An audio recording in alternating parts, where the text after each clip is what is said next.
Good evening, and thanks for tuning in to another segment with Affinity Community Services. My name is Aisha Truss-Miller. I'll be your hostess for this evening. Affinity is a social justice organization located in Hyde Park. It has been around for nearly 20 years and always on the south side of Chicago, deliberately. Affinity works with and on behalf of the Black, lesbian, bisexual, gay, transgendered, queer, and questioning community.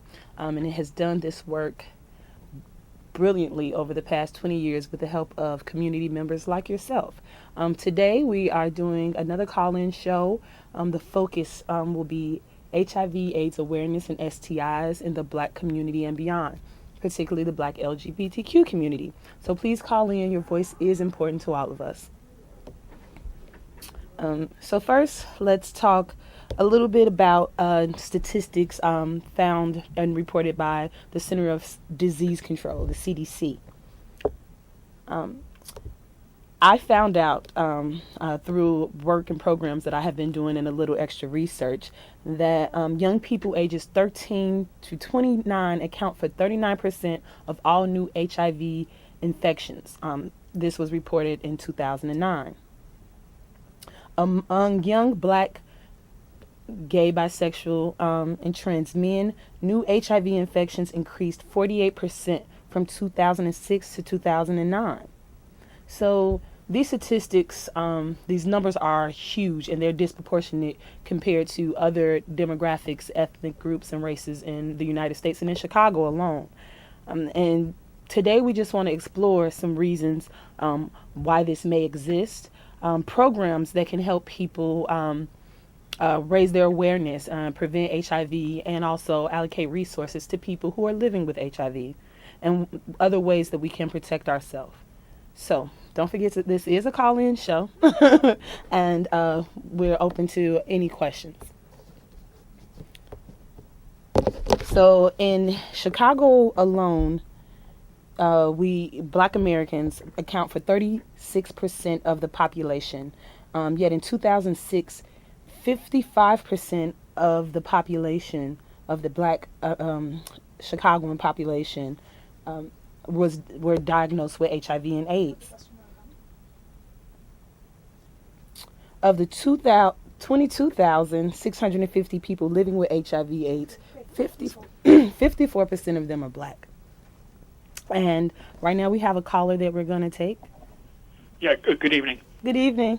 I was wondering, do you think it would be a good idea if they would start in about the 6th grade in the inner city schools, as well as other schools, and teach children at that age before they get too worldly, that having unprotected sex has two consequences. It causes pregnancy, and it also leads to sexually transmitted disease. Now, if the rates of HIV are higher in the Black community and affects the Black community, then I think, again, if they educate children before they hopefully get to the age where they start maybe emulating behavior that they really shouldn't, you'd have a great impact, because like anything else, once you've got something, you've got it, and you can, maybe you can control it.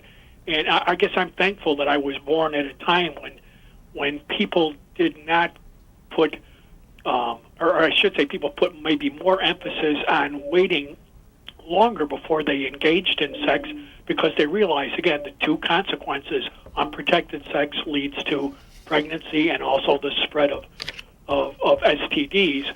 And it seems like, maybe they don't get that message at home, or maybe they've become accustomed to teenage pregnancy. They've become accustomed to relatives with certain conditions. And I'm not trying to, condemn anybody, blast anybody. Just, if you reach children, you can affect a future generation. You can only control things among another population. So do you think that would be a good idea, and maybe something that a group like yours and other groups might push for? Thank you. I'll get off the line. Yeah, I agree with you on several aspects. I think that young people, even before the 6th grade, should have holistic, safe sex and comprehensive sex safe-sex education, not just in school, but in faith-based institutions and at home. The church is a predominant institution and figure within the Black community, yet there are a lack of programs that address the key issues that help that are continuing oppressing our community. Also, in schools that have or do partner with organizations, because schools have the abstinence policy. It's not comprehensive. So young gay men, young gay women that are also trans, bisexual, and lesbian, they don't get the necessary education that they need. The education for safe sex is usually just heteronormative, just strictly for man on female or female on man intercourse. And that's another reason why there's a lack of awareness within the LGBTQ community, predominantly among young people. It's also stigmatized. So I want to bring up the point that you made about pregnancy. Teenage pregnancy is not anything new in America. Young women have been having babies for centuries, particularly within the Black community. Don't forget that marriage was not always a right for us, particularly on plantations. So this isn't something that was just, it wasn't traditional for certain cultures in America. So that is something also to take in account. But there definitely needs to be something in schools that is comprehensive, that speaks to everyone's needs without calling out people's sexual orientations and or ethnicities or any other barrier that could be used to separate them from the rest of the demographic. I also think that there are some cultural norms, like you mentioned, that holds back the action piece. Like one piece that you also talked about was if you teach a young person, they can carry this on throughout their life. But you also need to teach parents and elders, because those are the teachers. So if they know better, our young people can know better. It's not just about the future generation, but if the current generations and the leaders of today aren't being taught, and that things transcend and time transcend, then things fall through the cracks. So thank you for your question. It was a very good question. And I also wanted to bring up a fact that young MSMs, which is men who have sex with men, in addition to young people in general that are on the margins of society, a way that they sustain and live life is through the underground economy, because there's no place for them within regular mainstream jobs, particularly for those people who identify as trans.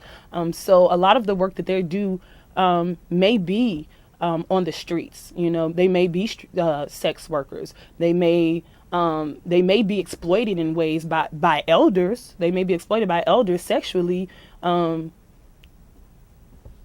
meet their needs. And this is something that I see on a regular basis with the demographic and communities that I work with. So it's a holistic community issue, even though the ages for those newly infected cases are 13 through 29. HIV is also on the rise between people ages 50 to 65 and older, and Viagra has a lot to do with that. So you have to know that that stigma plays a role in it, lack of education, as you mentioned, in addition to other factors that aren't even seen, that are working under the table. So just do your part.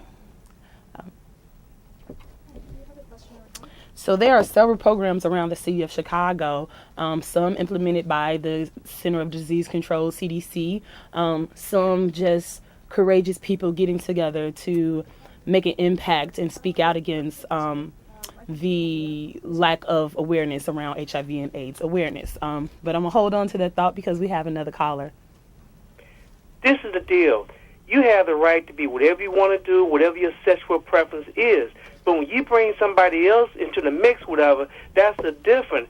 And when you're talking about men having sex with other men, but when they start involving themselves with women, they have the right to know about certain things, whatever, because they pretending with somebody else that they interested in women, and when they're interested in men. But some people may say that's unfair, whatever. But when you start having somebody else into the mix, whatever, they do have a right to know. Yeah, I agree with you. So when I say men having sex with men, that's just a statement used by the LGBTQ community and also within younger demographics. It just means men having sex with men.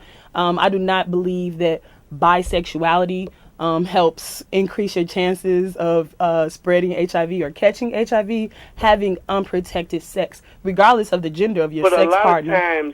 A lot of times, I ain't trying to get nasty or anything like Understand? that. I'm the point is, it's about a lot of times how you want to put it, urges and all that kind of stuff, and people is indulging in their urges, whatever.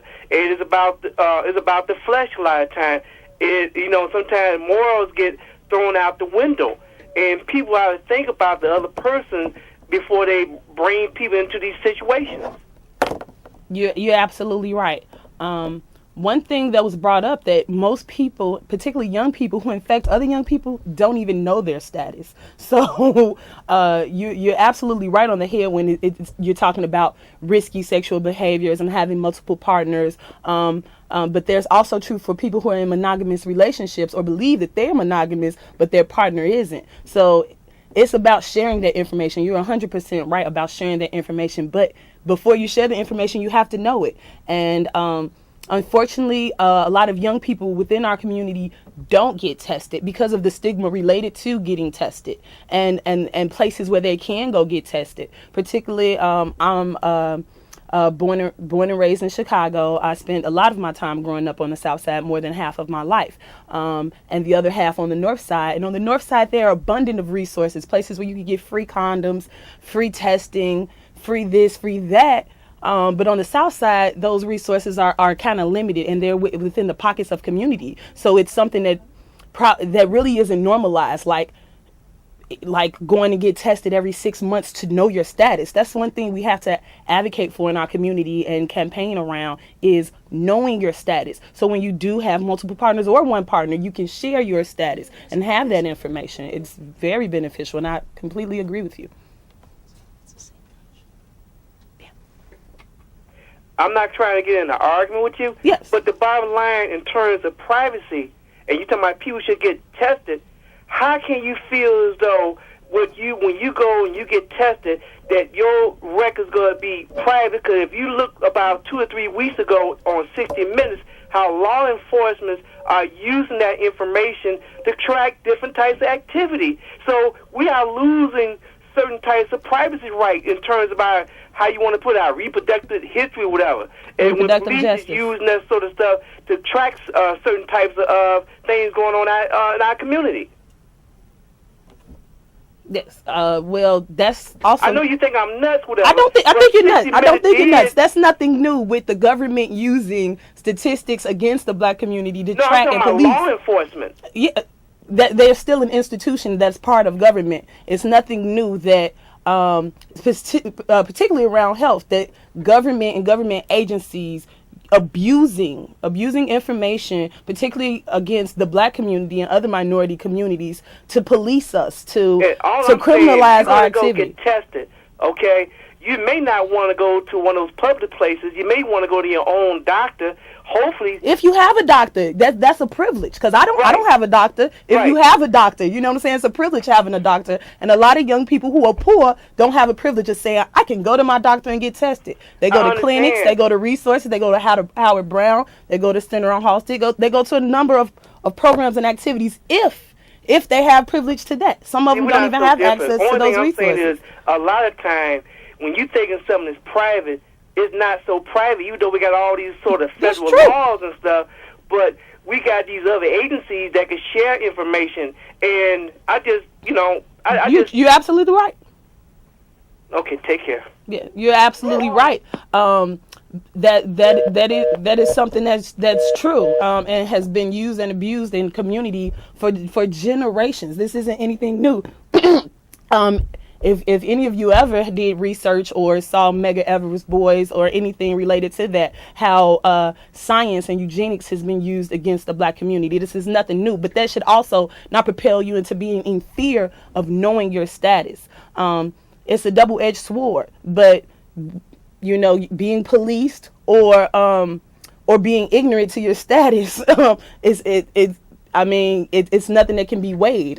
Yes, it can be used against you, but in relation to morals and the morals that you were speaking of, I think that is a very good yet controversial topic to bring up. What is valued? What do we value? How do we value ourselves and value our lives? In addition to our bodies and the flesh, like you speak of, and that's why I say it's instrumental for faith-based institutions, community, family, our elders to all take part in this. This isn't just a one-sided or one-pronged approach. It's a multifaceted issue, and it's something that's globally affecting the black community, and it can't be denied. And the more we try to hide behind the shadows, the more it's going to impact us, our future generations, our elders, and the future leaders of our community. And it's another form of violence that's targeted to us, and it's another form of violence, not having that knowledge. So I would like you to also visit us at Affinity. You can visit us on our website at www.affinity95.org. You can holler at us on Facebook, or you can call us at 773-324-0377.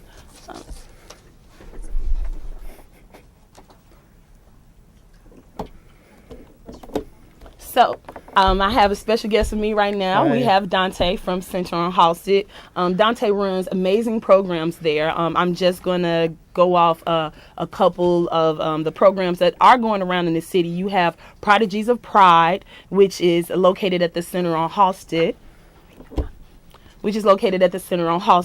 You have OVA, Our Voices Advocating for Health, which is led by T-Pan. And Affinity is collaborating with both of these organizations in order to raise awareness around HIV/AIDS prevention and living with HIV/AIDS. I believe we have another caller. Give me one second. And let's go. Yes, I'd like to thank you for putting out statistics that you are, because that gives your viewing audience a chance to keep aware of what's going on. But what I'm going to suggest to you that not only should you give out statistics for the lesbian, gay, bisexual, and transgender community, you should also present statistics for straight people too, just so that your viewing audience will get past that this is still just a gay disease. You're absolutely right. The reason that the focus is on the LGBT community is because this is a LGBTQ show. Yeah. So it isn't that HIV is not affecting the black straight community, women like myself who are allies, and the global community in addition to infants. This is not a gay disease. This is a disease that's impacting communities, not just the black community, not just the gay community, not just men and not just women. The reason we bring up the LGBTQ community that's black, the black LGBT community, is because it's representative of our constituency. So thank you for paying attention and being knowledgeable and sharing that knowledge. And if you have any statistics to add to HIV, AIDS awareness for the broader community, you can definitely visit our Facebook and post those statistics. Make sure you include where you got that information from. And it's not, again, to say that this is a gay disease. This is the focus because this is the focus of the work that we do. Thank you. I want to touch on something, though, that when we're talking about HIV in the United States, the populations that are most impacted, that we're looking at people who are the most heavily affected, are queer communities of color.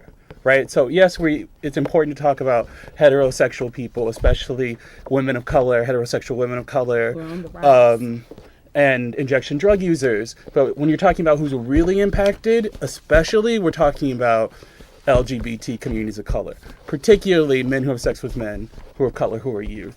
I don't know if you said the statistic, and maybe if you did, I'm going to repeat it because it's startling to me. But so there was a study CDC did in 2010 where they're looking at black men who have sex with men, right? And they're saying if they were 19 by 2009, 50% of them were going to be infected with HIV in the next 10 years. At the age of 30, 54% of them. That's startling. That means if you get 5 guys in a room, or 10, I should say, 5 of those guys out of that 10 are going to have HIV by the time before they're even 30. That's shocking, right? And so I think that's part of the reason why there's this emphasis on young LGBT communities of color, because they're so impacted so early on, right? Yeah. But we both definitely appreciate that. Yes, you do. And I do have statistics about the broader black community. I just have been busy with the callers. So from a report from CDC, in 2009, 65% young black people accounted for 65% of all HIV diagnoses between the ages of 13 through 24. 65%. This is regardless of sexual orientation. Just talking about black young people, particularly in Chicago.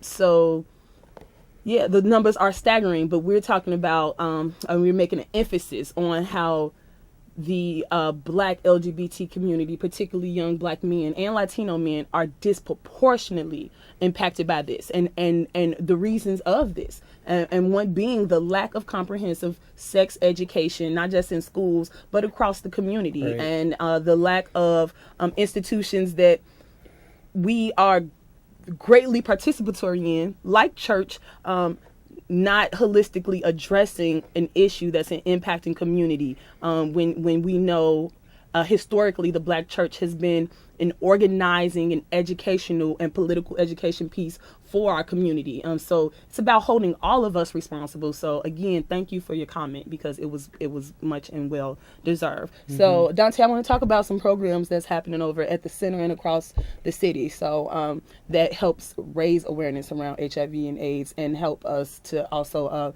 protect ourselves, and for those who are living with HIV and AIDS, where they can get access to resources and community. All right. So one of the groups I coordinate is Prodigies of Pride. Prodigies of Pride is a social group. It's a place for young gay and bi men of color and questioning and, this whole little spectrum of sexuality. A space for them to create community. I think that young gay and bi men have very few opportunities to just exist with each other, right? That aren't places that aren't highly sexualized, or places where there isn't alcohol or drugs. There's very few opportunities like that for young gay and bi men. And so Prodigies of Pride is this amazing group of young men that I work with, and it's amazing to see the things that they can pull off and do. So, we did a fashion show earlier in the year. We're doing another one in July. Yesterday we had our Summer Sandbox, which is both a hip hop show and just a opportunity to grill and hang out. We had Deja K. Taylor perform. We had slushies. We watched a movie after. It's a place for young gay and bi men to create community. The other cool piece about the group is that it's about mobilizing young gay and bi men around issues of sexual health, like HIV. So that statistic I gave, as part of the motivating factor for groups like Prodigies of Pride, is that so many studies show, and I think it's kind of something human that we all recognize, is that when you give young people a space where they feel supported and where they have community and a place where they can talk about sexuality and health, they're less likely to put themselves at risk. They're less likely to, they're more likely to stand up for themselves when they're meeting a new partner and that new partner doesn't want to use a condom for the first time. Yes. Or something. This is a huge issue that we cannot address in 25 minutes, but I wish we could. But I am appreciative that it got all you at home percolated and started probing us, because that helps us probe each other to get more of what we need and that holistic community sense that we want. So we have a call on the line that we won't be able to take your call, but we will put your question up on our Facebook and have a response to it. So thank you for your time, Chicago, and have a great evening.